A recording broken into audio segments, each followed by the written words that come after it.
안녕하세요. 위젤라 TV 시청하신 여러분들 반갑습니다. 저희 오늘 너무너무 반가운 손님이 오셨어요. 이게 얼마만이에요?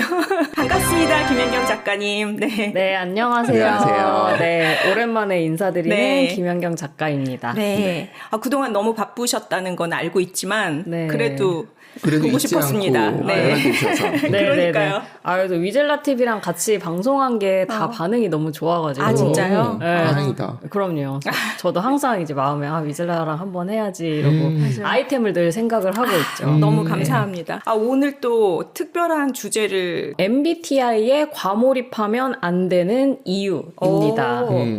네, 제가 MBTI에 대해서 사실 제 방송을 통해서 제가 이제 따로 유튜브 방송하는 게 있는데 거기서도 되게 여러 차례 말씀을 드렸고 위젤라 TV랑 콜라보한 방송에서도 뭐 MBTI랑 애니어그램과의 관계, 빅5랑 이제 갖는 관계 이런 것들을 말씀을 드린 적이 있어요. 근데 이제 제가 오늘 또 MBTI에 대해서 말씀을 드리겠다고 결심한 이유는 사실 이제 이 MBTI라는 게 네. 이제 거국적으로 유행한 지가 지금 맞아요. 한 5년이 넘었죠. 왜냐면 이제 코로나 때부터 이제 갑자기 맞아요. 거국적으로 유행하기 시작을 해서 예전에도 뭐 이거 성격 관심 있는 분들이 MBTI 대중적으로 많이 하셨지만 가장 많이 하셨지만 지금은 거의 뭐 지상파 방송에서까지 MBTI 소재로 얘기를 하니까 그러니까 모든 국민이 다 알고 있다는 알고 있어. 전제 맞아요. 하에 하잖아요. 네.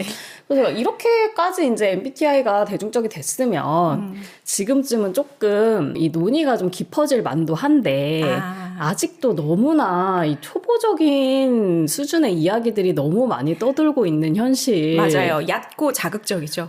그러니까요. 그래서 예를 들어 이런 거예요. ENFJ 연애하기 좋나요? 뭐 이래서 그거에 대해서 엄청 진지하게 논의를 하고 있어. 그런 말도 안 되는 질문에 대해서. 그래갖고 제가 그래서 그 계정을 들어가 봤어요. 초딩이면 오케이. 아니고 다 나이도 있으시고 배우신 분들이 그런 얘기를 하고 있는 거예요. 제가 이거 수준 무엇이냐. 물론 제가 이렇게 얘기를 하면 역시 INTJ 말하는 뻔세 더럽다고 하겠지만 근데 뭐 사실입니다. 그거는. 맞아요. 그러니까 INTJ가 말하는 뻔세가 좋지 않다는 거는 사실 확률이 높아요.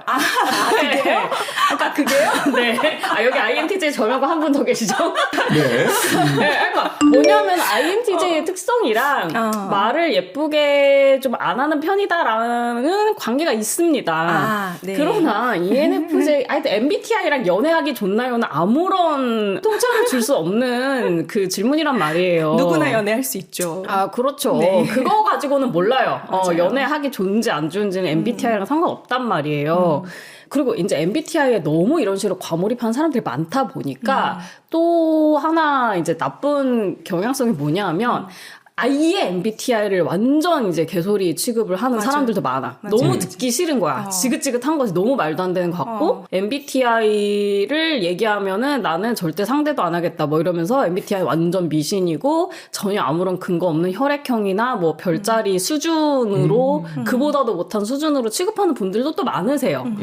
근데 또 그런 분들도 사실은 너무 편협한 얘기고 그런 분들이 MBTI에 안 맞는 이유를 내가 얘기해 줄게 라고 하시는 근거들을 봐도 MBTI의 원리를 전혀 모르시고 또 성격에 대한 개념조차 없는 얘기들이 많아요. 근데 이거는 뭐 과몰입이 너무 심하다 보니까 이제 반작용이겠죠?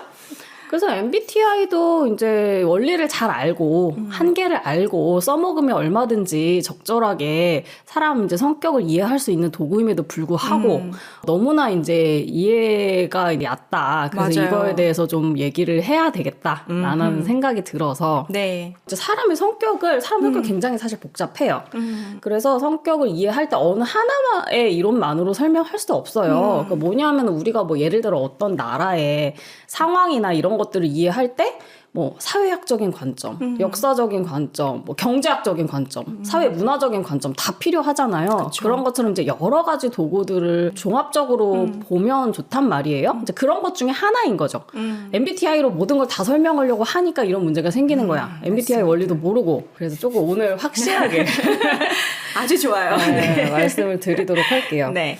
일단은 MBTI가 과학적인 근거가 있냐? 그거에 대해서 제가 결론을 먼저 말씀을 드릴게요. 결론을 말씀을 드리면 MBTI가 만들어진 유래나 원리를 보면 과학적인 근거를 가지고 만들어진 이론은 아닙니다. 그 MBTI가 만들어졌을 시절에는 네. 그런 오늘날과 같은 성격 심리학의 과학적인 방법론 자체가 없었어요. 그때는. 근데 이제 그 이후에 과학적인 방법론이 이제 다 개발되고 현대 성격 심리학이 정립되고 나서 그 MBTI를 검증을 해보니까 과학적인 방법론으로 검증한 것들과 상당히 일치하더라.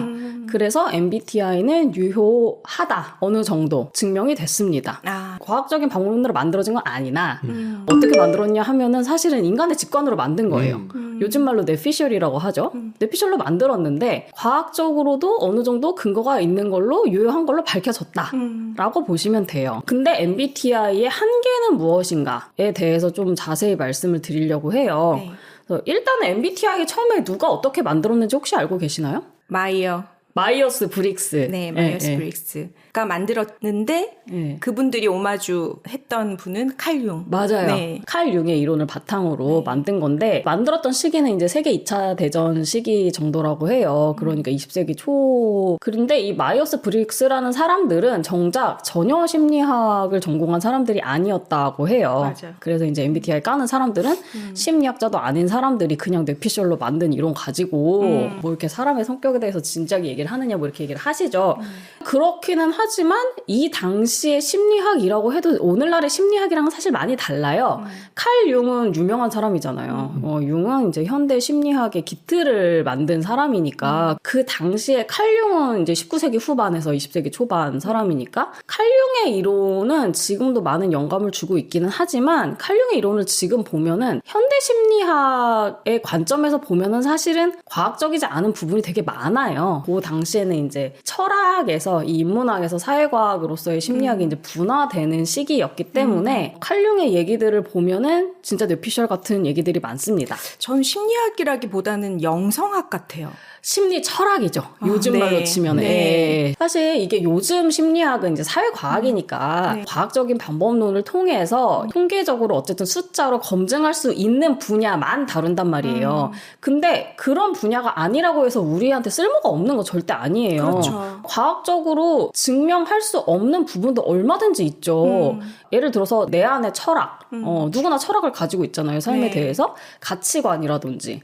이런 부분은 아예 심리학에서는 현대에서는 다루지 않아요. 그건 증명할 수 있는 부분이 아니에요. 그거는 정말 인문학이고 철학이죠. 그렇죠. 근데 이제 그 당시에 융 때는 그게 이제 분화가 안 되어 있을 시기였어요. 어쨌든 융이 이런 걸 주장한 사람이에요. 성격이 타고난 게 있어. 맞아. 그래서 타고난 성격대로 살아야지. 여기 세 분 다 내향인이시잖아요. 맞아요. 내향적인 사람들은 내향적으로 살 수 있을 때 외향적인 것도 발휘할 수 있어. 그런 통찰을 한 사람이죠. 그러면 MBTI는 보면 글자가 4개잖아요. 네. 그러면은 이제 사람의 성격을 구성하는 요소들이 4가지라는 이야기죠, 말하자면. 그러면은 사람의 성격을 구성하는 요소가 4가지인지 5가지인지 6가지인지 어떻게 알아요? 그렇죠. 4가지라는 그 근거가 없잖아요. 그래서 그 이후에 이제 현대 성격 심리학에서 사람의 성격을 구성하는 요소가 몇 가지가 있을까를 가지고 과학적인 방법론, 뭐 통계적인 방법이라는 거 이런 것들이 점점 발전이 됐고 그 이후에 뭐 이런 것도 있죠. 뇌과학이나 유전학이 이런 것들도 같이 발전을 하면서 성격의 요소가 그러면은 어떤 메커니즘으로 어떤 기전으로 만들어지는지 이런 것까지 이제 다 증명이 돼서 현재는 현대 성격 심리학에서는 인간의 성격을 구성하는 요소가 5가지인 걸로 대충 결론이 났어요. 한 7, 80년대쯤에 여러 그 연구에서 동의가 대충 됐고 지금은 그래서 성격 연구할 때 이 5가지 빅5라고 보통 그래요. 성격 5요인이라던가 5대 성격 특성이라고 하는 이런 이론을 가지고 연구하면 아무도 까는 사람이 없습니다. 네, 제가 석사 논문 빅5를 가지고 쓴 거고요. 근데 빅5를 추출하고 났더니 네. 그 중에 4가지가 MBTI의 4가지, 뇌피셜로 만든 4가지랑 얼추 개념이 통하더라는 거예요. 그래서 그거를 실제로 빅5를 만든 이제 입증한 학자 중에 제일 유명한 사람 중에 하나가 코스타와 맥크레라고 그 2명인데 이분들이 MBTI 4가지잖아. 그럼 하나 빼고 빅5 중에 하나 빼고 4가지가 MBTI 4가지랑 그냥 봤을 때 얼추 개념이 통한다 뿐만이 아니라 실제로 척도의 상관관계가 꽤 밀접하게 있어. 그러니까 MBTI도 나름 유효해. 이걸 증명했어요. 이미 옛날에. 그러니까 이게 참 신기한 게 연구 방법론이 전혀 없었던 시절에 그냥 인간이 직관으로 생각해낸 거랑 증명해낸 거랑 거의 뭐 5개 중에 4개 맞췄으면 많이 맞춘 거 아닙니까? 그렇죠. 과학적인 방법으로 증명할 수 없는 부분이라고 해서 쓸모없는 부분은 아니지만 과학적으로 근데 아니다라고 결론이 난 부분은 이제 배제를 하고 과학적으로 증명할 수 있는 부분은 그걸로 이제 명확하게 쓰고 그러면 좋죠. 그렇죠. 예, 중요한 건 뭐냐면 이제 MBTI의 제가 한계를 오늘 말씀드린다고 네. 했잖아요. 첫 번째는 네. MBTI는 분명히 증명된 의미가 있는 어떤 요인들이에요. 그 4가지가. 그러나 양분한다는 거.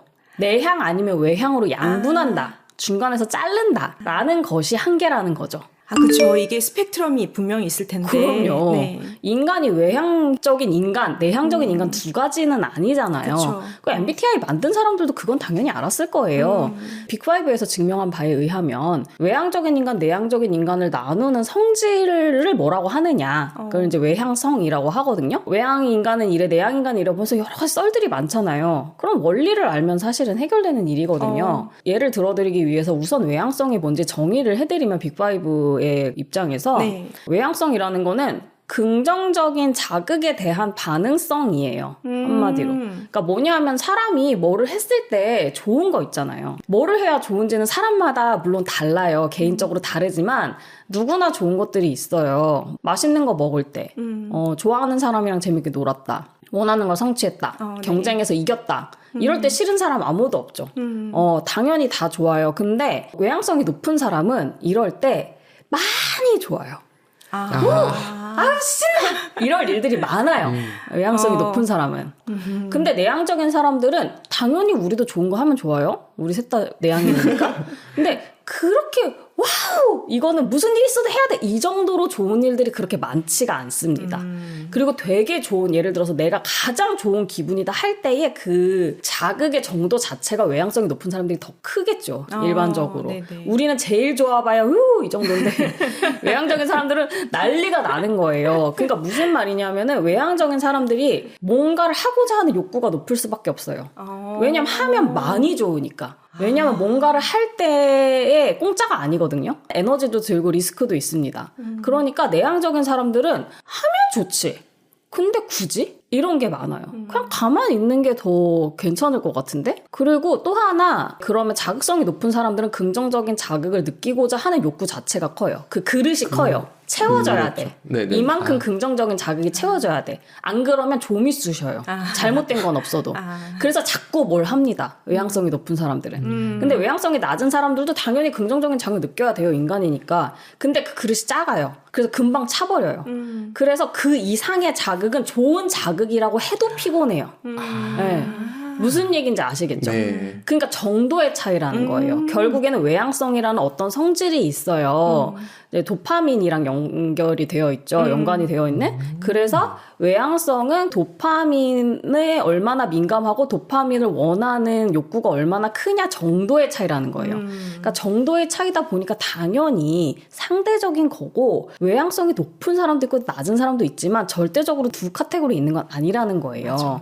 평균에서 자르는 거니까요. 그러니까 한마디로 진짜 키 큰 사람, 키 작은 사람으로 나누는 거랑 똑같아요. 그러네. 네. 어디를 중간으로 둘 것이야. 그쵸. 네. 일반적으로 평균을 중간으로 두지만 네. 문제는 평균을 나눌 수도 있어요. 당연히. 양분할 수도 있습니다. 그러나 평균에 제일 많이 몰려 있잖아요. 그쵸. 요렇게 2가지 산이 있는 게 아니라 중간에 많이 몰려있는데 이거를 자르면 맞아. MBTI 문제가 사실 그거예요.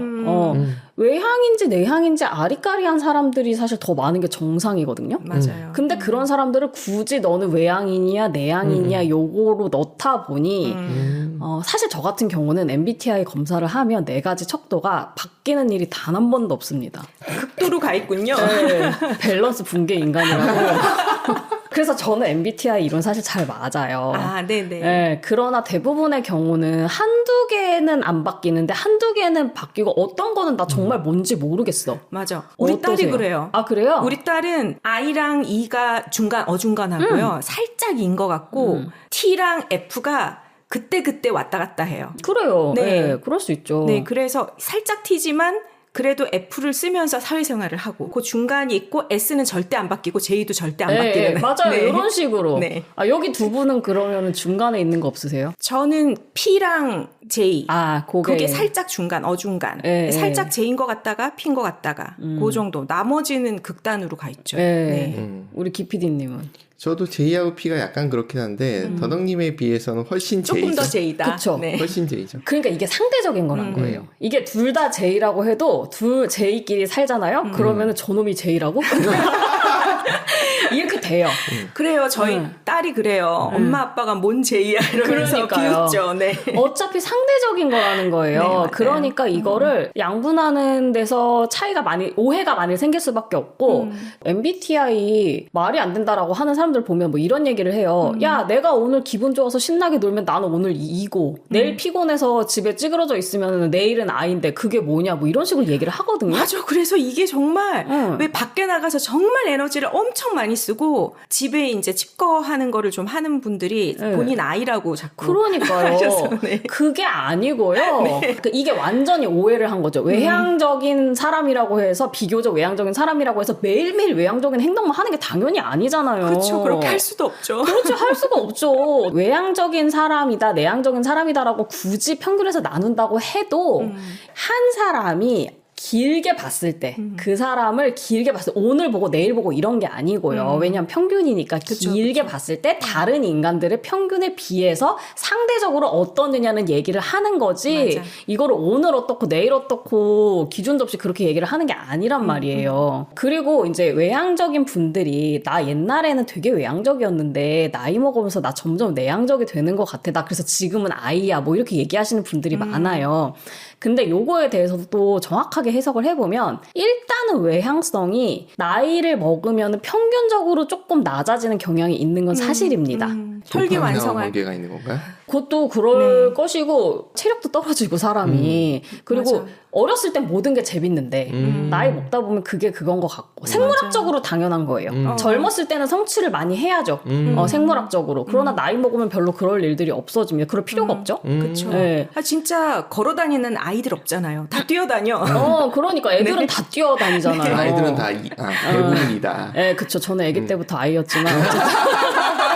그러니까 애들도 상대적으로 차이가 있으나 네네. 연령별 차이도 있다는 거예요. 그런데 그치만 저는 그렇게 얘기하는 경우에도 진짜 갸우뚱하게 되는 게 내향인인 관점에서 외향인들이 왜 나이 먹을수록 피곤하다는 생각을 많이 하냐면 외향인들은 의욕이 높다고 했잖아요. 그래서 일을 많이 벌려요. 제가 보면. 그러니까 왜냐면 뭘 하고 싶잖아요. 할 수 있을 것 같고 막 이러다 보니까 뭐 예를 들어 애를 많이 낳는다든지 뭐 일을 엄청 많이 한다든지 여기저기 끼어서 뭐 사회생활을 많이 한다든지 그러면 이제 젊었을 때는 하고 싶어서 했지만 나이가 들수록 그걸 해야 되는 일이 되잖아요. 그러니까 이게 점점 많이 벌려놨으니까 힘들죠 당연히. 피곤하지. 그럼요. 외향성이 높은 사람들도 외향성이 한계가 있는데 이게 한도 끝도 없이 되는 게 아니죠. 그러니까 피곤하니까 누워있는 시간이 점점 길어지면서 내가 내향인간이 되었어 뭐 이런 식으로 오해를 한단 말이에요. 그런 얘기를 하는 게 아닌데 또 아니면은 나 옛날에는 어릴 땐 되게 내향적이었는데 나이 먹으면서 외향적이 됐어 라는 분들은 어떻게 해석할 수 있냐면 저도 좀 그런 케이스인데 이게 어렸을 때는 자기 마음대로 인생을 살 수가 없지 않습니까? 무조건 다 학교 가야 되고 할 수 있는 게 별로 없어요. 어릴 때는. 그러니까 이 자극들이 너무 그러니까 내향적인 사람한테 되게 자극적으로 느껴져요. 이 생활 자체가. 왜냐하면 평균에 맞춰져 있잖아요. 모든 스케줄이. 내가 이걸 조정할 수가 없는 거예요. 나의 상황들을. 그러니까 더 움츠러드는 거. 너무 피곤하고 기빨리고 뭐든지 안 하고 싶은 거예요. 맞아. 근데 이제 나이가 먹으면 내향적인 사람들은 이제 여기도 다 연배가 있으신 분들이니까 나의 에너지 수준에 맞게 주변 환경을 세팅을 해요. 그쵸, 내가 그쵸. 능력이 되잖아요. 직장도 그렇고 인간관계도 그렇고. 맞아요. 그러니까 내향적인 사람들도 그 도파민 그릇이 있긴 있다고요. 작아서 그렇지. 맞아. 그러면은 우리가 그걸 이제 쓸데없는 거에 소모하지 않게끔 삶의 환경을 세팅을 해놨기 때문에 내가 좋아하고 내가 원하는 그런 필드에서는 충분히 에너지 있게 적극적으로 활동을 훨씬 더 어렸을 때보다 더 할 수 있게 되는 거죠. 생각해보니 저 어릴 때 한 번도 누구한테 먼저 가서 친구하자고 해본 적이 없거든요. 네네. 늘 그냥 가만히 앉아있고 누가 와서 친구하자 그러면 수동적으로 친구가 되고 근데 나이가 들고 나니까 그게 조금 가능해졌다. 그쵸. 그런 게 있네요. 네, 할 수 있게 된 거죠. 그죠. 네. 그래서 이게 애니어그램과의 차이점이에요. 제가 애니어그램은 항상 한 가지 유형이 무조건 있어요. 그건 변하지 않아요라고 얘기를 한단 말이에요. 네. 근데 MBTI는 한 가지 유형이 사람이 속한다고 정해놓는 게 의미가 없다라고 얘기를 하잖아요. 네네. 어떤 사람은 안 바뀌기도 하겠지만 그게 왜 그러냐 하면은 애니어그램은 성격이 아니란 말이에요. MBTI는 성격이죠. 성향이죠. 아까 제가 잠깐 얘기했는데 사람이 성격만 가지고 사는 게 아니거든요. 애니어그램은 철학이에요. 철학. 삶에 대한 철학. 어떻게 행동하는지, 외향적인 행동을 많이 하는지의 경향성이 아니고 같은 행동을 해도 같은 상황에 처해도 이거를 내가 어떻게 해석하는지 방송 준비하면서 오랜만에 MBTI 테스트 해봤더니 네. 저는 이제 내향인인데 75% 내향인으로 나왔어요. 그 말인즉슨 뭐냐 하면 이거는 동일한 성질이라고 했잖아요. 외향성이라는 동일한 성질에서 상위 75%에 제가 위치를 한다는 거죠.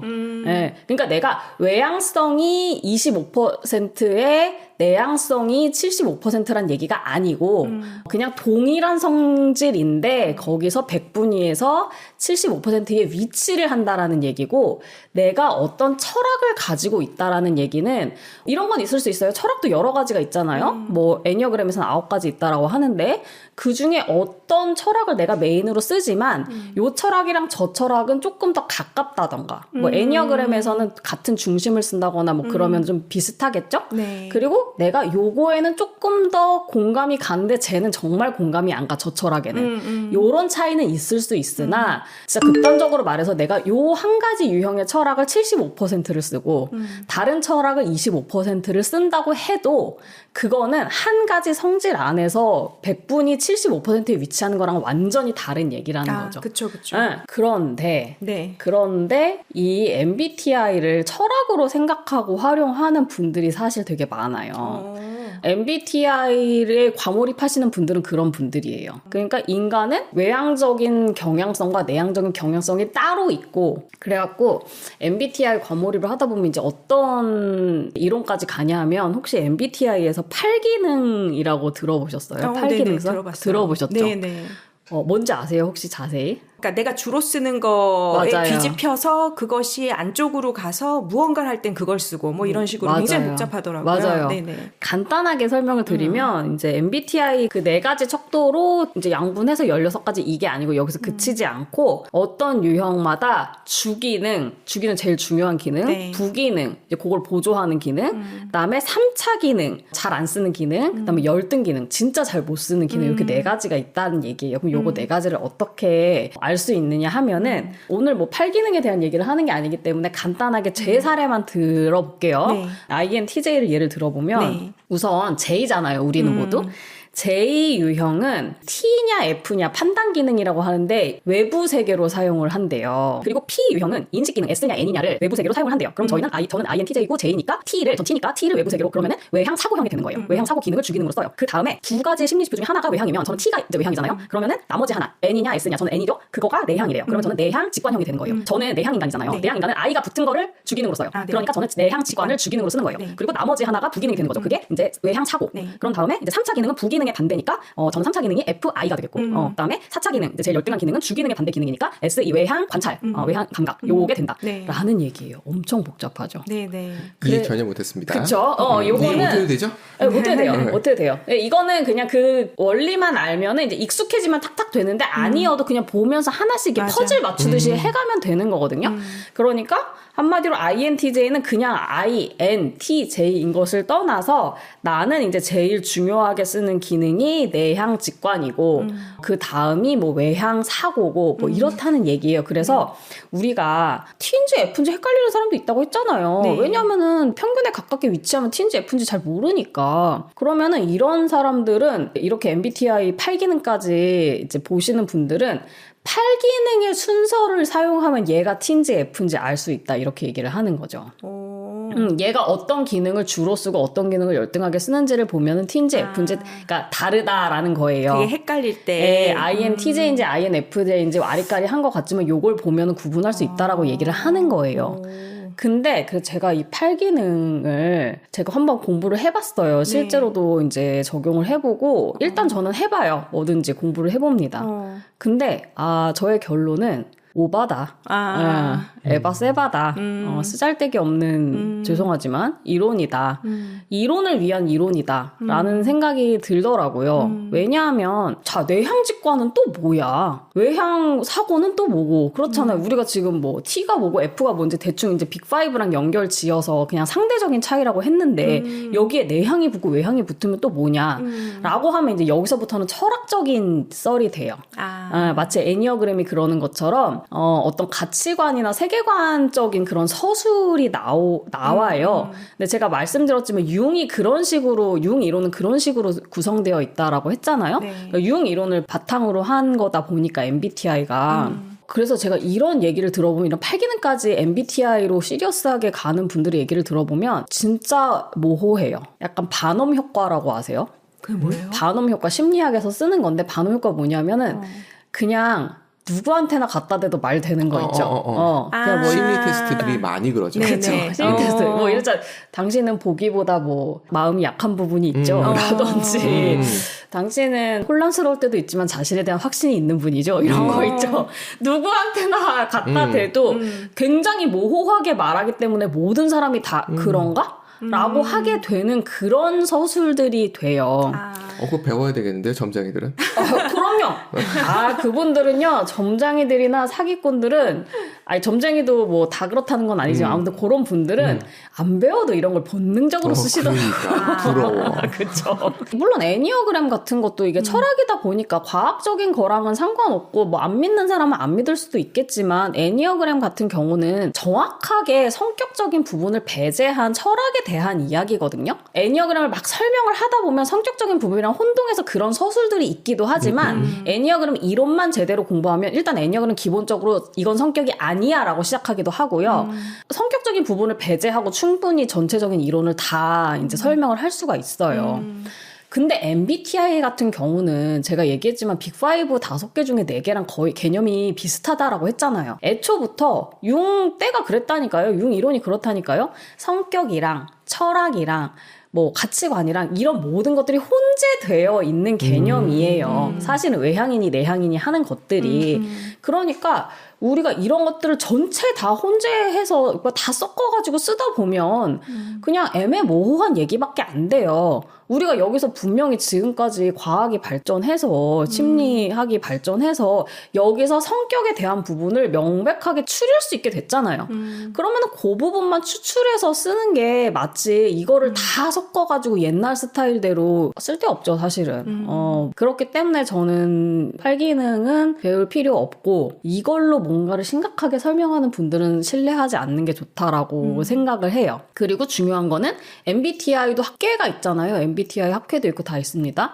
정식 MBTI 학회에서는 8기능 이론 쓰지 않아요. 네. 그리고 8기능 마이어스 브릭스가 만든 거 아니에요. 그쵸. 네. 그리고 뭐 내향 직관이니 뭐 외향 사고니 이런 개념들은 융심리학의 바탕을 두고 있다고 말은 하지만 융심리학도 거기서 말한 개념들을 잘 보면 이 8기능이랑 안 맞는데요. 그것도 그냥 다 뇌피셜이라는 거죠. 뭐 만든 사람 있어요. 이름이 존 베버라는 비번지 영어를. 네. 하여튼 이런 사람이 만들었대요. 근데 근거가 없어요. 왜 그러면은 주기능은 이거고 부기능은 이건데 아무 이유가 없습니다. 그냥 이 사람이 마음대로 만든 거고요. 말씀드렸지만 MBTI는 어떤 경향성을 이야기하는 거고 양분을 하는 것 자체가 애매한 경우가 많은데 그러니까 뭐 예를 들어서 이런 거예요. INTJ는 내향 직관이 주기능이라고 했잖아요. 네. 그럼 N이 주기능이라는 거예요. 근데 만약 INTJ 중에서 N이랑 S는 중간에 있고 T는 막 90%야. T. 그런 사람은 사실 NS보다는 T가 더 두드러진 특징일 거 아니에요. 그쵸. 근데 INTJ니까 얘는 내향 직관이 1이고 그렇지 않으면 그럼 얘는 INTJ 아니고 다른 유형이다? 말이 안 되거든요. 이렇게 MBTI 한계 중에 하나를 살펴봤습니다. 아, 네. 상대적인 개념이고 양분하는 거에 한계가 있을 수 있다. 두 번째는 5가지 중에 4가지라고 했으니까 한 가지가 없죠. 중요한 성격 요소 가운데. 아, 그렇죠. 예, 네. 그게 이제 빅5 가운데서 신경성이라고 부르는 신경성은 아까 외향성이랑 반대예요. 완전 외향성이에요. 아. 외향성은 긍정적인 자극에 대한 욕구나 민감도라면 신경성은 부정적인 자극, 감각 이런 거에 대한 민감도예요. 뭐 안 좋은 일을 당하면 누구나 부정적인 감정이 들잖아요. 근데 신경성이 높은 사람들은 부정적인 감정이 굉장히 커요. 그러니까 물론 사람마다 어느 부분이 민감한지는 다 달라요. 다 평균적인 거예요. 그건 그쵸, 외향성도 그쵸. 마찬가지지만. 그래서 평균적으로 신경성이 높은 사람들이 좀 예민해요.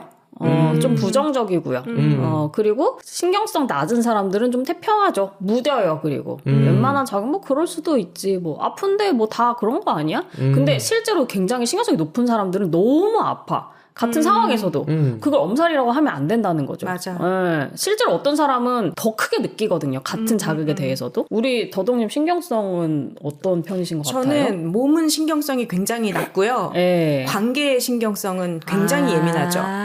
그래서 몸은 다쳐도 잘 모르고요. 네. 우리 딸은 반대입니다. 우리 기피디님은? 다 낮아요. 아, 그래요? 아닌데? 뭐가 높죠? 경제관념에 대한 불안은 높은데. 좀 그것도 포함이 되나요? 그러니까 뭐 이런 식이에요. 저 같은 경우도 신경성 검사해보면 네. 검사지 있거든요. 평균이 나오잖아요. 네. 되게 낮아요, 저도. 근데 저도 뭐 고소공포증 있고요. 벌레공포증 있고요. 그러니까 뭐냐면 아무리 신경성이 낮은 사람도 어느 부분은 신경성이 높고 신경성이 높은 사람도 어느 부분은 낮아요. 근데 전체 평균이에요. 그러니까 이것도 사실은 알기 어려워요. 그러네, 맞아, 맞아. 그러네. 남들의 평균을 알아야 돼요. 그 그쵸. 빅데이터가 있어야지 알 수 있는 부분인데 그리고 또 이거 조금 이따 설명할 건데 어떤 사람은 고통을 많이 느껴도 불편을 느껴도 그거를 표현을 하는 사람이 있고 맞아. 안 하는 사람이 있어요. 맞아, 그건 참지. 철학이랑 관계 있어요. 애니어그램이랑 관계 있죠. 그러나 오래 같이 지내다 보면 가깝게 이 사람 표현은 안 하지만 사실 예민한 사람이구나. 이 사람 엄살이 심해서 그렇지 사실은 별로 안 예민하네. 둔하네. 이거를 좀 알게 돼요. 예. 근데 어쨌든 신경성이 사실 정말 중요한 부분이거든요. 성격에 있어서. 신경성이 정신 건강에 가장 밀접하게 관련되고 그리고 나이 먹으면은 왜 그 성격 특성이 조금씩 변한다고 아까 말씀드렸잖아요. 네. 신경성이 제일 안 변하는 부분이에요. 그 사람의 본질과 어떻게 보면 제일 관련이 깊다고 볼 수 있죠. 그런데 MBTI는 신경성이 없단 말이야. 그게 MBTI의 큰 한계예요. 뭐냐면 똑같은 INTJ, 명백한 INTJ라고 해도 얘가 신경성이 높은 INTJ인 거랑 낮은 INTJ인 거랑 굉장히 행동하는 게 다를 수밖에 없어요. 그래서 현대 MBTI에 보면은 그 INTJ 뒤에 하나가 더 있어요. 맞아요. 네. 미니미로 A랑 T를 붙이죠. 맞아요.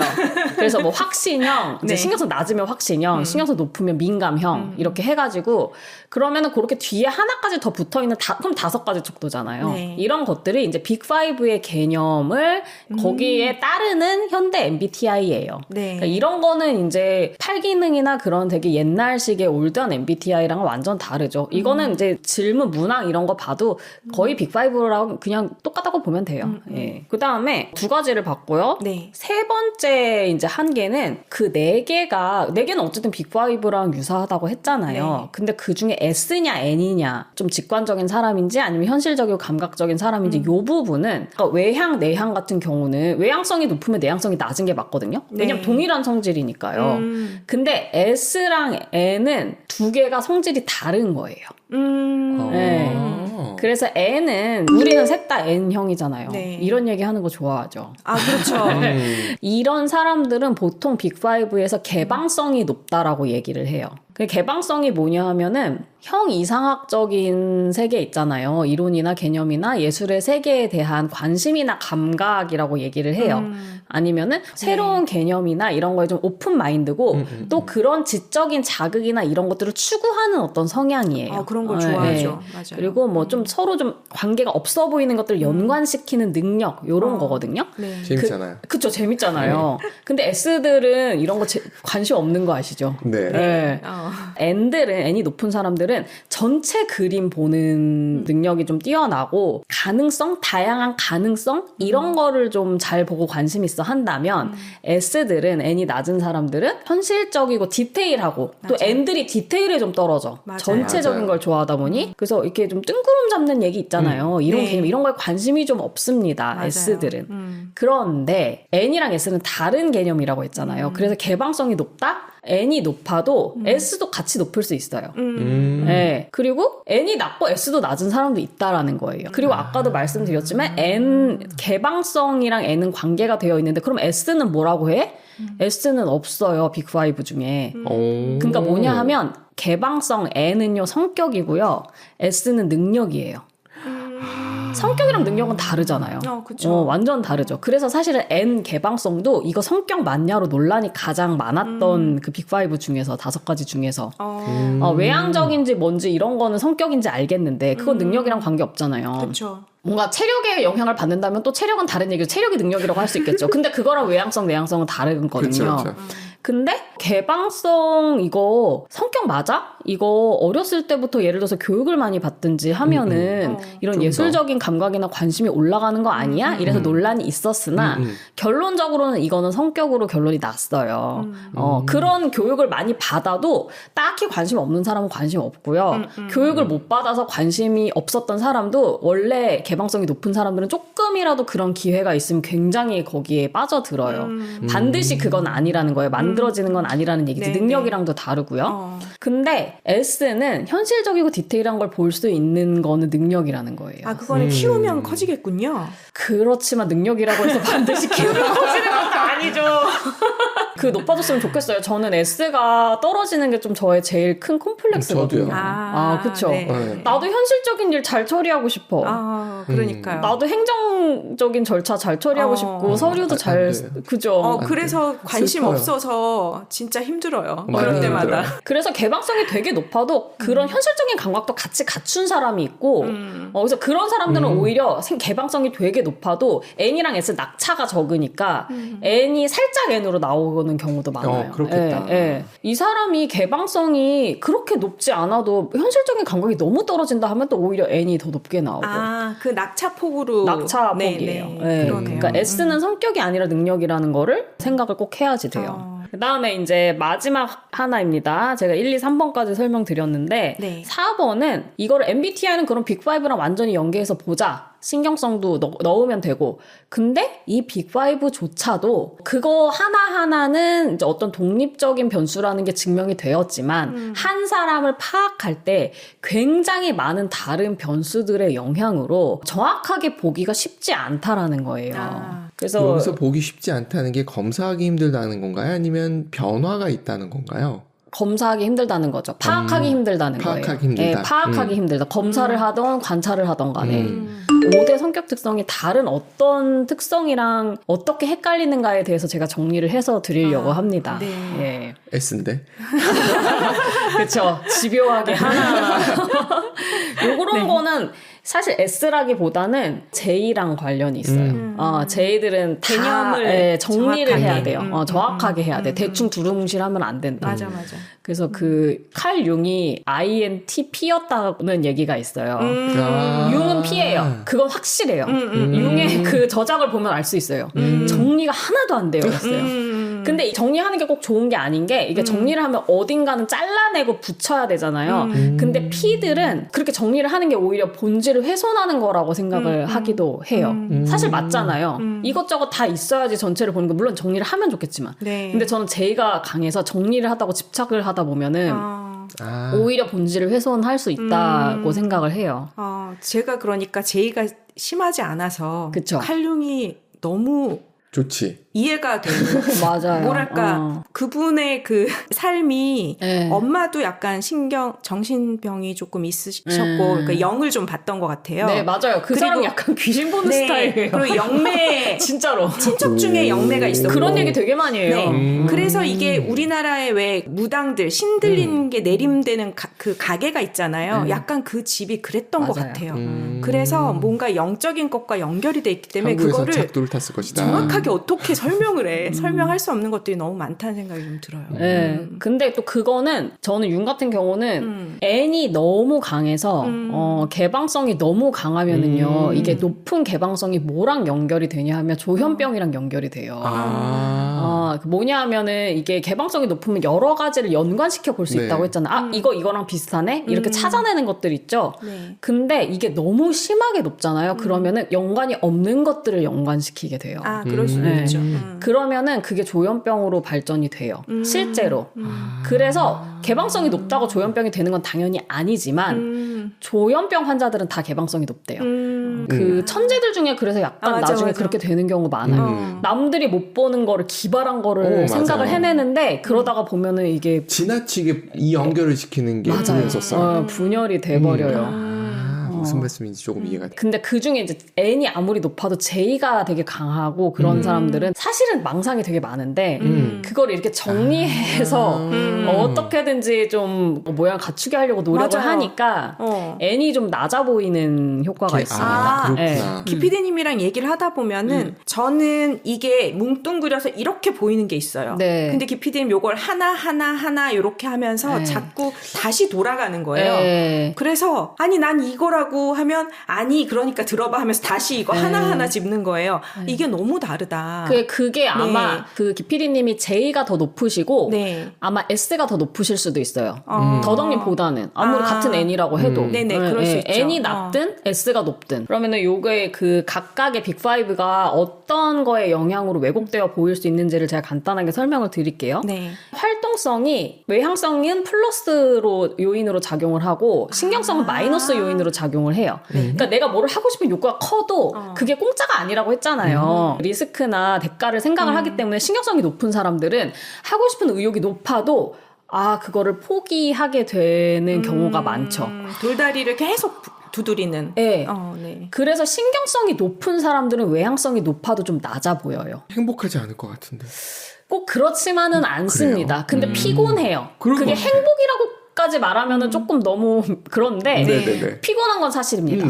그래서 제가 이거를 알고는 있었지만 제가 진짜 뼈저리게 느낀 게 저는 둘 다 낮아요. 저는 외향성도 낮고 신경성도 낮단 말이에요. 그러니까 기피디님도 그러시겠지만 이런 사람들은 삶이 단조로운데 편해요. 그러니까 하고 싶은 것도 많지 않고 하기 싫은 것도 많지 않아요. 그러니까 그냥 가만히 있다가 해야 되는 걸 하면 되거든요.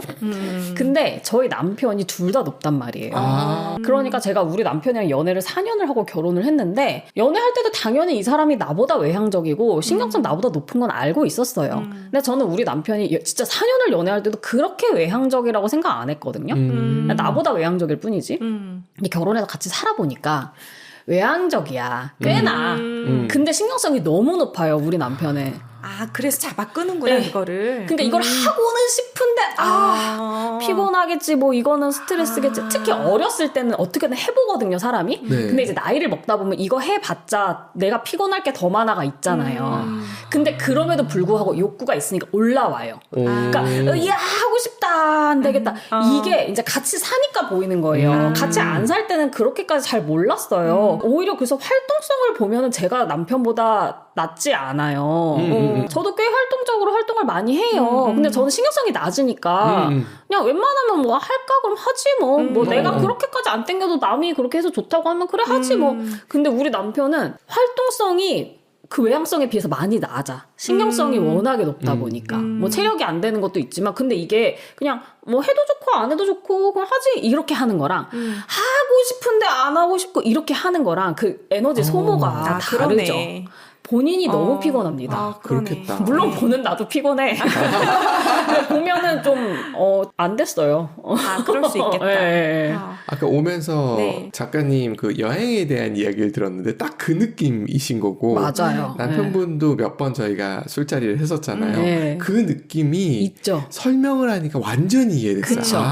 그래서 저런 느낌이셨구나. 그래서 저희 남편을 잘 모르는 사람들은 그렇게 외향적이지 않다라고 생각하는 사람도 있어요. 분명 외향이라고 했는데 외향 아무리 봐도 나보다 현경 작가님보다 안 외향 같은데 아니야. 근데 그건 같이 살아보면 알아. 얼마나 이 사람의 외향성을 신경성이 많이 잡는지가 보인단 말이에요. 또 하나는 그 FT 있잖아요. 네. 그건 우호성이랑 관련이 있어요. 우호성이나 친화성이라고 하는 빅5 중에 하나인데 공감 능력이에요. 다른 사람의 감정을 본능적으로 좀 공명을 하는 능력이기도 하고요. 저 사람의 기분을 신경 쓰지 않아도 된다는 걸 알아도 나도 모르게 저 사람 기분 나쁘면 나도 기분이 나빠져. 연동돼 있어요. 예, 맞아요. 정말 공명해요. 네. 나도 신경 쓰기 싫은데. 아니면은 다른 사람들한테 웬만하면 좀 협조하고자 하는 어떤 그런 성향이에요. 우호성이. 그래서 이게 높은 사람을 F라고 하고 낮은 사람을 T라고 하죠. 여기는 F 한 명과 T 두 명이 있는데 이게 근데 또 F가 높은 사람들은요. 우호성이 높은 사람들은 사람의 감정에 공명을 많이 하면서도 동시에 따뜻한 마음 있잖아요. 사람들과 그 교류하는 따뜻한 감정적인 공감을 얻고자 하는 그 욕구도 커요. 그러니까 그 그릇이 크다라고 저번에 말씀드렸어요. 네, 그래서 네, 티들도 맞아. 사랑을 느끼고 싶은 그릇은 있는데 그릇이 작아. 그래서 조금만 네. 채워줘도 돼. 그러니까 맞아요. 그걸 왜 안 채워주냐고. 왜냐면 저는 너무 알겠어요. 왜냐면 F가 높잖아요, 더덕님은. 네. 그러니까 높으니까 아무리 기피디님이 아무리 노력해도 다 안 차거든요. 그거야. 그러니까 채워주기 싫은 거야. 저쪽도. 아무리 해도 내가 안 차니까 에이 저거 조금만 하면 채워지는데 억울하다. 안 채워주고 싶다. 이렇게 되는 그래, 거거든요. 채워주고는 싶어요. 그래서 F가 높은 사람들이 사람을 좀 좋아하는 경향이 맞아요. 있어요. 그래서 왜 있잖아요. 외향적이라고 해서 사람 좋아하는 거 아니에요. 근데 외향적인 사람들이 사람이 많은 데를 좋아하는 경향은 있어요. 왜냐면 사람이 많아야 뭔 일이 일어나잖아요. 재밌잖아. 자극이 있잖아요. 그러나 그게 진짜로 그 사람이랑 관계를 맺고 그 사람한테 관심이 있고 어떤 따뜻한 감정의 교류를 느끼고 이거는 완전 달라서 왜 내향인 중에서도 F가 높은 사람들은 외로워요. 혼자 계속 있다 보면은. 왜냐면 사람의 정이 그리워. 맞아, 그래서 맞아. 내향적이라고 사람 싫어하는 건 아니다. 사람 안 좋아하는 건 아니다. 이런 얘기 있잖아요. 그쵸. 그래서 오히려 가까운 사람들이랑은 더 자주 만나고 더 챙기기도 하고. 그러나 반대로 F가 높으면 사람들이랑 있을 때 진이 많이 빠집니다. 맞아요. 네. 신경성 높아서라고 더덕님께서 말씀하셨는데 신경성이 낮아도 그래요. 신경성이 낮아도 일단은 이 F가 높잖아요. 그럼 사람을 좋아하면서도 사람들이랑 있으면 얘 감정, 제 감정, 제가 쟤랑 갖고 있는 감정 다 느껴지니까 기빨려요. 그래서 사람을 좋아하면서도 피하게 돼. T들은 그래서 사람들이랑 있어도 남이 나를 좋아하는지 싫어하는지 일단 잘 모르고요. 관심이 그닥이 없고요. 관심 꺼야 되겠다면 잘 꺼지고요. 맞아. 그러니까 사람이 그렇게 고프지도 않지만 만나도 잘 버텨요. 기가 안 빨려. 기가 덜 빨려요. 그래서 정말 입 배틀 하면 끝까지 있어요, 사람들이랑. 그러니까요. 별로 감정 신경 안 쓰니까 기가 그렇게 많이 안 빨려요. 물론 아까도 얘기했지만 신경성의 콜라보도 있어요. 그러나 신경성이 똑같이 저는 신경성 되게 낮은 F도 이상하게 사람 사이에 되게 예민하고 맞아요. 사람들이랑 있으면 피곤해하고 그 사람들은 그 사람을 너무 좋아해요. 왜냐면 F 놓고 신경성 낮으면 진짜 성격이 좋거든요. 태평하면서도 상냥하고 그치. 그러니까 사람들이 다 만나자고 하는데 또 이 사람은 모든 사람한테 다 좋은 사람이어야 하잖아요. 그러니까 기빨려. 맞아. 그래서 나는 내향인인가? 심지어 내향인도 아닌데도 이렇게 생각을 하기도 하고. 그러니까 저희 남편 같은 경우가 또 F가 높단 말이에요. 그러니까 외향성 높아, 신경성 높아, 친화성 높아, 우호성 높아. 저는 다 낮거든요. 그러니까 사람들이랑 있는 게 사실은 굉장히 기빨릴 때가 많아요. 사람을 좋아하면서도. 저는 또 잘 있거든요. 아무 데나 가서 잘 놀아요. 맞아. 그러니까 오히려 우리 남편이 나보다 내향적으로 보이는 경향이 있는 그러니까. 거야. 네. 그리고 제가 애니어그램이랑 MBTI가 서로 어떻게 왜곡하는지에 대해서는 지난번에 위젤라 TV에서 되게 자세히 말씀을 드렸으니까 자세히는 안 할게요. 네. 간단히 예를 들어서 저랑 기피디님은 내향인이기도 하지만 5번은 항상 내 에너지가 우리가 왜 핸드폰 배터리 좀 낮아지면 노란색 들어오잖아요. 맞아요. 그 경고등 노란색이 돼도 사실 한창 쓸 수 있어요. 아시죠? 노란색이 될까봐 노란색이 되는 건 고사고 되기 직전까지만 가도 쉬어야지 되겠다. 맞아. 라는 철학을 가지고 있어요. 쉬어야 됩니다. 그럼요. 앵꼬 나면 어떡해요. 큰일 난다고 생각을 해. 네. 5번들은. 근데 8번 같은 경우는 예를 들어서 8번이 이제 5번이랑 완전 반대거든요. 그 사람들은 빨강이 돼서 이게 앵꼬가 날 때까지 때까지 가는 사람들이에요. 그러니까 자기 힘의 한계까지, 왜냐면 한계가 뭐 지금 그래도 배터리는 보이지만 안 보이잖아요, 실제로는. 그쵸. 그러니까 5번은 덜덜덜 떨면서 어떻게든지 내 에너지를 아끼려는 쪽이면 8번은 내 에너지가 어디까지 갈 수 있는지 그거를 쳐야지 직성이 풀리는 사람들이니까 실제로는 5번이 에너지 외향성이 훨씬 높을 수도 있어요, 8번보다. 그래도 5번은 아껴 쓰려는 사람들이고 8번은 적어도 끝까지 쓰려는 사람들이에요. 물론 8번도 신경성 높거나 기타 등등 다른 요인이 있으면은 움츠러들기도 하죠. 부딪혔을 때 지는 꼴은 또 못 봐. 8번들이 이겨야 맞아, 되거든, 맞아. 나는. 그렇기는 하지만 어쨌든 이런 요인 때문에 실제로는 외향성 5번이 더 높아도 언뜻 봤을 때 5번이 더 낮아 보이거든요. 그럼 이거 어떻게 알 수 있느냐? 옆에서 오래 봐야 알아요. 간단히 봐서는 모릅니다. 예. 그리고 또 하나는 애니어그램에서 사회적 본능이 높다라고 하거든. 이거는 가치관인데 사회적 본능 높은 사람들이 외향성 높아 보여요. 그쵸. 예. 왜냐하면 사회적 본능 높은 사람들은 사회생활하는 걸 좋아하거든요. 사회생활하는 거 좋아하는 거 외향적인 거 전혀 다른 얘기예요. 외향성 되게 높아도 사회생활하는 거에는 관심 없는 사람들도 많이 있어요. 그 사람은 외향성 다른 데다가 써요. 그쵸. 자극을 딴 데서 추구를 그럼요. 한다라고. 얼마든지 사회생활 안 해도 얼마든지 자고 있어요. 맛있는 거 먹을 수도 있고 뭐 그냥 놀러 갈 수도 있고 게임을 할 수도 있고. 근데 내향적이라고 해도 사회적 본능 높은 사람들은 사회생활을 좋아하니까 뭐 저 같은 경우죠, 대표적으로. 제가 굉장히 내향인이기는 하지만 또 새로운 사람들 만나고 세상에 대해서 알아가고 저의 지평을 넓히고 친구 만나고 이런 걸 굉장히 진심이어서 5번이고 해도 있는 에너지 없는 에너지 다 쪼개서 다른 거는 안 해도 또 사회생활은 합니다. 그러니까 이런 사람들 외향성 높은 걸로 보이죠. 그쵸. 반대로 자기보존 본능이 높으면 좋아요. 외향성이 낮아 보여요. 네, 실제보다. 왜냐하면 자기보존 본능이 높은 사람들은 어떤 사람들이냐면은 안정적인 생활을 좋아하고 가족이나 건강이나 이런 자기 삶의 기반이 되는 것들에 관심이 많고 물리적인 환경에 좀 관심이 많아요. 의식주. 잘 먹고 잘 자고 잘 입고 네. 만족스러운 환경인 게 중요하단 말이에요. 편안한 거. 그렇죠. 네. 그래서 자기보존 본능이 높은 사람들이 집을 좋아하는 경우가 되게 많아요. 집돌이. 근데 사실 뭐 우리 기피디님 그래도 내향인이니까 집돌이라고 해도 이상하지 않은데 저는 제 주변에 외향성 진짜 높은데 이상하게 집돌이 집순이인 사람들을 많이 봐서 자기보존 본능이 높은 거예요. 그러니까 집을 좋아한다니까. 그래서 이게 내향적인 사람들만 집돌이 집순이라고 생각하기 쉽지만 밖에 있는 자극이 피곤해서 집에 숨어 있는 거랑 그냥 진짜 내 집이 좋아서 집에 있는 거랑 또 달라요. 그쵸. 네. 자기 보존인 사람은 특히 자기 가정 꾸리고 나면. 그래서 얘네들이 엄마 아빠랑 살 때는 엄마 아빠에 있는 집은 엄마 아빠랑 사이가 좋다 해도 안 좋은 경우도 많고 좋다 해도 내 맘대로 꾸밀 수가 없잖아요, 집을. 근데 결혼하고 뭐 결혼 안 해도 독립해서 자기 가정을 꾸리고 자기 마음에 들게 해놨잖아, 내 집을. 맛있는 거 다 쟁여놓고. 그러면 그렇게 집에 가. 왜 밖에 굳이 돌아다녀? 사회생활하고 멋있게 하는 것보다 내 집에서 막 이불 덮고 맛있는 거 먹고 TV 보는 게 제일 좋아. 근데 또 막 외향성 높고 이러면은 뭐라도 해요. 가족들이랑 시간을 보내든.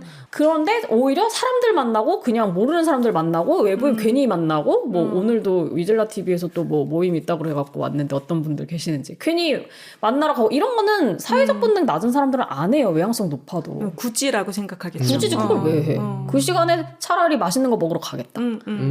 이런 식으로 요 사회적 본능이랑 자기보존 본능이 이제 또 왜곡을 하기도 합니다. 자, 두 번째로 가서 신경성이 어떻게 왜곡되는지 볼게요. 신경성이 외향성이랑 이제 왜곡되는 거 봤고요.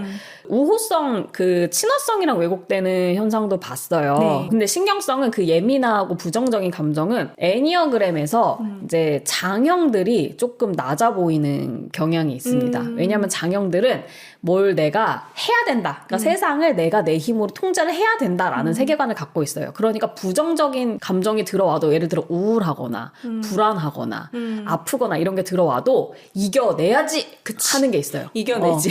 그래 뭐 힘든 건 다 힘들지 그럼 누가 아니면 그러나 저걸 해야지. 뭘 찡찡거리냐.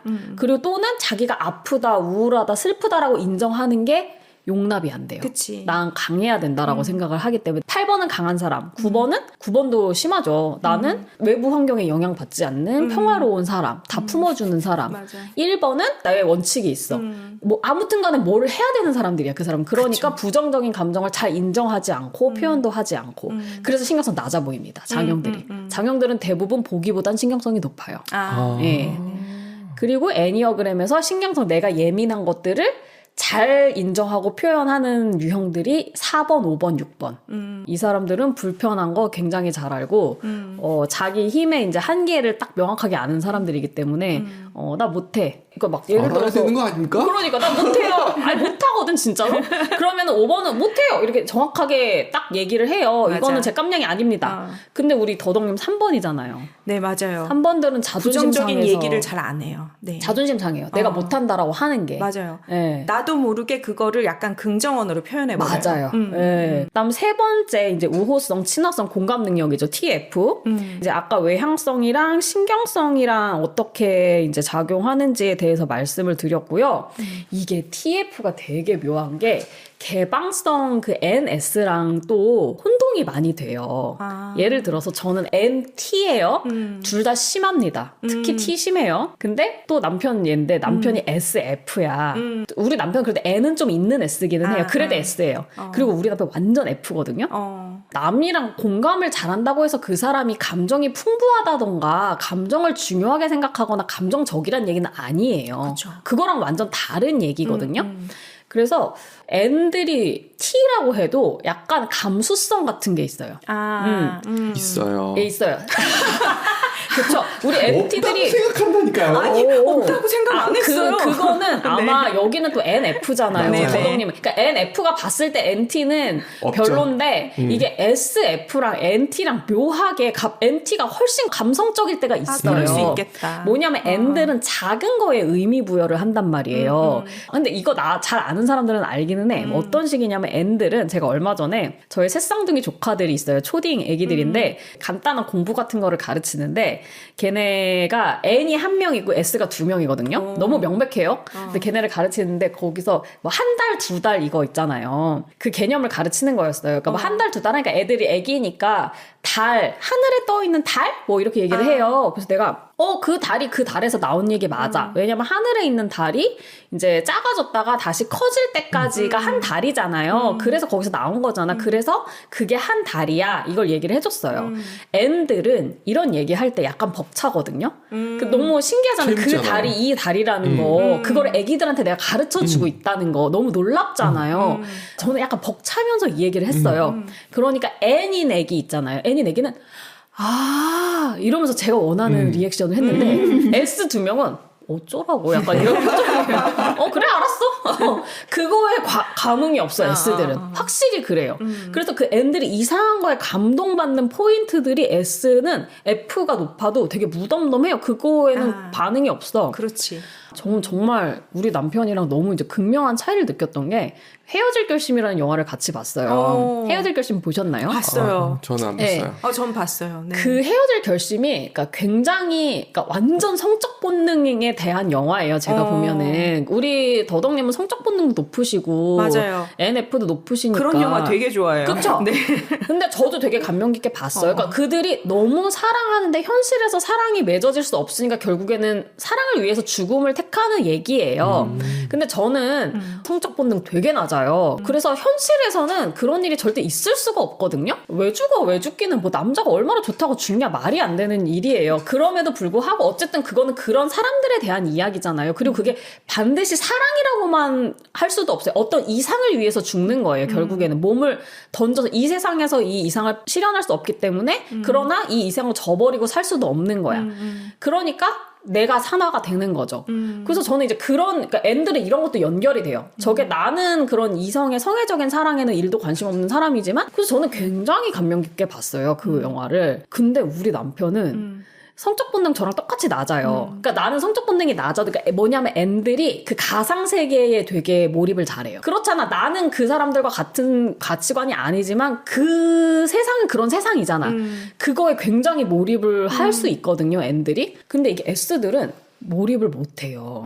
관심 없잖아, 더군다나. 그렇죠. 관심 있어도 그 과몰입 못하고요. 이게 진짜 과몰입이야. 저는 좀 과몰입이 심해요. N이 높아가지고. 그래서 나왔는데 우리 남편은 무슨 쌉소리야 약간 이런 느낌인 거예요. 너무 안 현실적이지. 무슨 네. 그러니까 그 둘이 목숨을 걸고 사랑을 했는데 그 현실적으로 보면 좀 이상하죠. 뭐 저렇게 그러니까 우리 남편은 뭐 지랄들 났네 약간 이런 감상인 거예요. 그리고 뭐 어쩌고저쩌고 자기네들은 의미 부여하는데 어차피 바람 핀 거잖아 뭐 이런 식인 거예요. 그래서 내가 너 T야?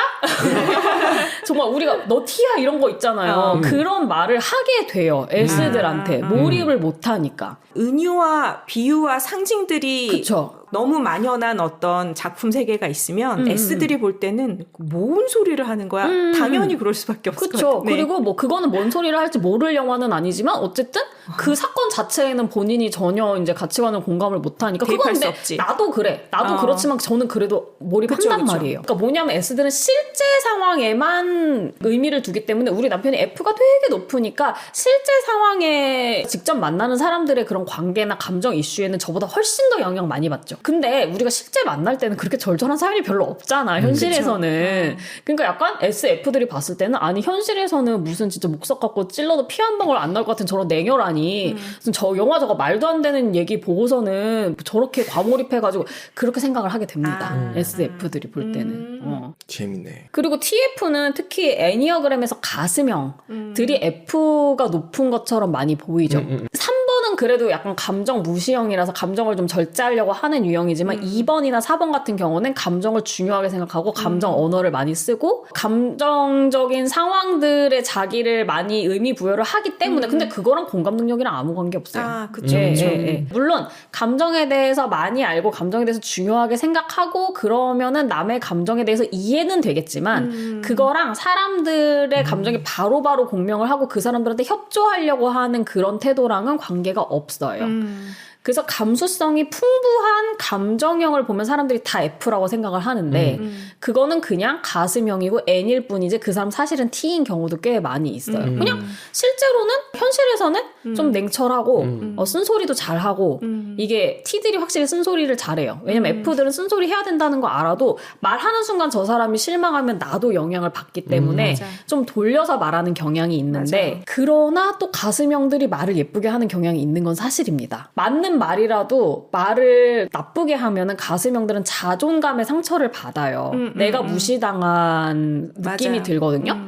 근데 머리형이나 장형들은 남에게 보이는 이미지가 자기한테 크게 중요하지 않기 때문에 물론 기분은 나쁘지만 만말이고 나를 무시하려고 한 얘기가 아니면은 오케이 그냥 뭐 말하는 저 사람 말버릇이 원래 그러니까 라고 하면 큰 의미 부여 안 하는데 가슴형들은 그거를 알아도 살짝 마음에 상처가 돼요. 맞아요. 그러니까 말을 좀 예쁘게 하는 경향이 있고 머리형들 중에서는 6번은 그래도 조금 공동체 중심적인데 5번, 7번들이 기본적으로 내 캐파라고 하죠. 나의 능력? 요거의 한계에 대해서 되게 민감해요. 그래서 아까 말한 나는 못해. 나 이거 하면 손해야. 라는 거에 되게 민감해요, 머리형들이. 근데 특히 5번, 7번은, 나 이거 아닌 것 같아. 선을 좀 잘 그어요. F가 높아도. 장형 중에서는 9번 빼고 9번은 좀 둥글둥글 하려고 하는 사람인데 1번, 8번들은 조금 공격적이어서 F가 높은 사람도 뭐 알겠는데 네 사정은 알겠는데 이렇게 해야 되는데? 이런 식으로 말을 좀 세게 하는 경향이 있어요. 그래서 이런 사람들은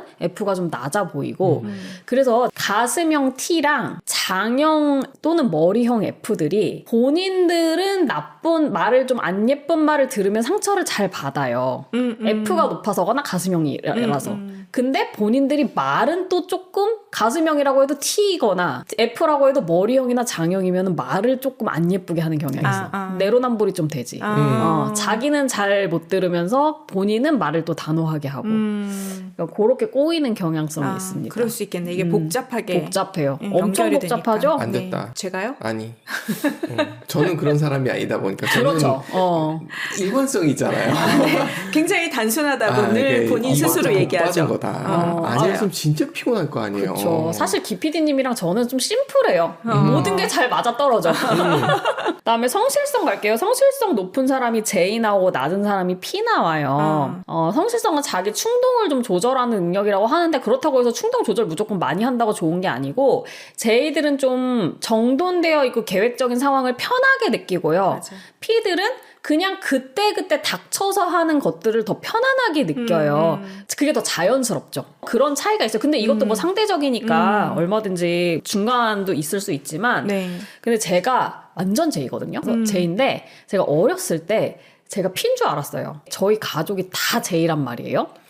네, 엄마, 아빠, 저 동생 다 J예요. 근데 일단은 우리 아빠랑 제 동생은 외향성이 매우 높은 J예요. 그러면은 그들은 하고 싶은 게 많아. 그러니까 근데 그걸 제의로 해야 되잖아. 개빡빡해요. 일상이. 네. 그리고 우리 엄마는 내향인인데 신경성이 되게 높았어요.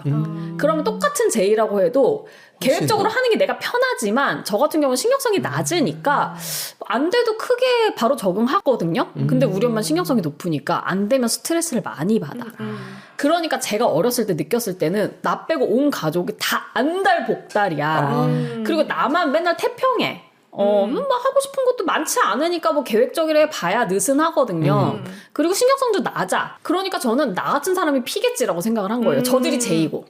근데 이제 세상에 나가 보니까 택도 없다. 다들 이렇게 엉망으로도 살 수 있구나. 사라진다. 네, 그럼요. 저는 오히려 세상에 나와서 제이가 반드시 효율적인 건 아니구나. 오히려 제이가 비효율적일 때가 많아요. 다 뒤집어야 될 때가 있으니까 그럼요. 계획을. 두 분은 싹제이가 아니라서 사실은 저는 JP는 중간이 제일 좋은 것 같아요.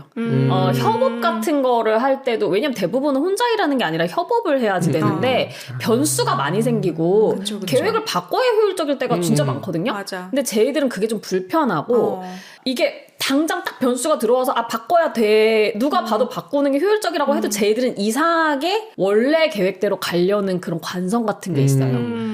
그리고 바꾸는 게 좀 힘들고 그런 상황이 많이 있으면 맞아. 좀 어려워서 그리고 또 제가 그 개방성이랑도 연관이 있는데 제가 네. N이라고 했잖아요. N인 사람들은 새로운 경험에 좀 열려 있다 보니까 J의 여행 계획표, 뭐 P의 여행 계획표 뭐 이렇게 돼 있잖아요. 근데 저 여행 계획표 보면 완전 P예요. 물론 비슷해요. 김PD님도. 물론 진짜 P들은 막 숙소도 안 정해놓고 근데 그건 아니야. 그건 아니지. 그 정도는 아니나 그거 좀 위험하잖아요. 그러면 여자니까 또 저는 맞아요. 아마 김PD님 또 자기 보존 높아서 그렇게는 안 할 거예요. 맞아. 제이도 제이인데 그러니까 여러 가지 요인이 있어요. 그렇기는 한데 이 SJ들이 빡빡한 여행 계획 짜는 경우가 굉장히 많아요. 그쵸? 왜냐면 하고 싶은 것도 많고 근데 하고 싶은 게 정해져 있어. 근데 N들은 내가 다 정해놓으면 왜냐 어차피 여행지 새로운 건데 내가 어떻게 다 알아. 조금 여유가 있어서 가야지 뭐 새로운 변수들이 있어야지 내가 진짜 새로운 경험을 할 거 아니에요. 개방성 낮은 사람들은 뭐 여행을 갔는데도 뭔가 새로운 거 진짜 뭐 보도 듣도 못한 거 오면 조금 불편해요. 예측할 수 있는 것들을 좋아해. 그리고 애니어그램에서 성적 본능 높은 사람들이 본인 J인데 P 쪽으로 생각하는 경향이 많더라고요. 이거 저도 최근에 발견했는데 방금도 그 이슈 가지고 얘기했었는데 네네. 우리 더덕님 성적 본능 높다 보니까 맞아요. 성적 본능 높은 사람들은 뭔가에 확 꽂히면은 그거를 위주로 삶이 좀 돌아가는 경향이 있거든요. 심해요. 네. 그러다 보니까 제이의 생활 습관을 갖고 있어도 뭐에 꽂혔는지에 따라서 되게 삶의 모습이 많이 달라져요. 정말 성적본 높은 사람들은 뭐에 꽂히면 자는 거 먹는 거 다 잊어버리고 몰두할 때도 많이 있고요. 그러니까 루틴이 자꾸 깨지고 맞아요. 그러니까 자기를 P라고 생각을 하는 경향이 있더라고요. 그래서 확실히 성적 본능 낮은 사람들이 삶이 되게 똑같아요. 아니 그러니까 그렇게 변수가 있을 일이 그치, 없어. 그치. 그러니까 내가 완전 P라서 되는 대로 살아봐. 그래도 성적 본능이 낮은 사람은 그냥 되는 대로 사는 모습이 똑같아 평생. 그리고 자기 보존 본능 높은 사람이 또 루틴이 있어요. PJ랑 달라요. 맞아요. 자기 보존 본능 높은 사람은 잘 때 자고 먹을 때 먹어야지 안 그러면 스트레스를 많이 받아요. 맞아. 그쵸? 여기 자기 보존 본능 높으시니까. 네, 먹는 거 아침에 대충 계획하고 있더라고요. 네. 아무리 지금 내가 중요한 일을 하고 있어도 다 먹고 살자고 하는 짓인데 절대 잊어버리지 않아요. 먹는 것들을. 잊어버리지 않는데 또 기피디님은 다이어트에 대한 강박이 있어서 절대 네. 많이 먹지 않으려고. 그렇죠. 아무튼 간에 의식주를 위주로 돌아가다 보니 맞아요. 이게 루틴이잖아요. 사실 그쵸, 이런 그쵸. 것들은. 그렇다 보니 더 또 J처럼 보이는 J처럼 보이는 경우가 맞아요, 많이 있죠. 맞아요. 그렇게 보시면 되겠고요. 네. 마지막으로 이제 개방성인데 개방성은 신경성이랑의 상호작용, 성실성이랑의 상호작용 다 말씀을 드렸기 때문에 이제 넘어가도록 하고 지금까지 이제 또 긴 시간 쫙 털어봤는데요. 네. 다시 한번 정리를 하자면 MBTI는 과학적인 근거로 만들어진 것은 아니나 어느 정도 과학적인 유효성이 입증되어 있는 이론이고 그 원리를 정확하게 알고 한계를 잘 알고 이용하면 잘 이용할 수 있어요. 그러나 과몰입을 하면 안 돼요. 왜? 첫 번째, MBTI는 어떤 경향성이고 성격인데 그거를 양분해 놓은 거야. 편의상. 네. 그렇기 때문에 정도의 차이기 때문에 양분하는 거에 너무 과몰입하면 안 된다. 빅5는 이미 증명이 됐으니까 그거에 연관성 안에서 활용을 하자. 두 번째 한계는 빅5의 하나 신경성이라는 아주 중요한 개념이 있는데 그게 MBTI에 없다는 거.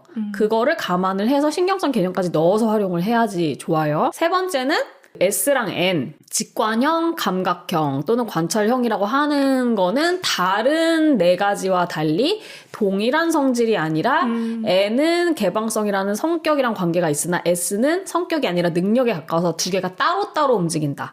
그래서 낙차를 봐야지 되고 두 개를 다 고려를 해야 된다. 그다음에 네 번째는 빅5라 하더라도 명확하게 분리되는 성격 요소로 해도 다른 성격 요소 또는 철학이랑 서로 이제 연계되어서 혼동이 많이 될 수 있다. 그러니까 이 사람을 보고 이 사람의 MBTI를 쉽게 진단할 수 있을 거라고 생각을 하면 안 된다.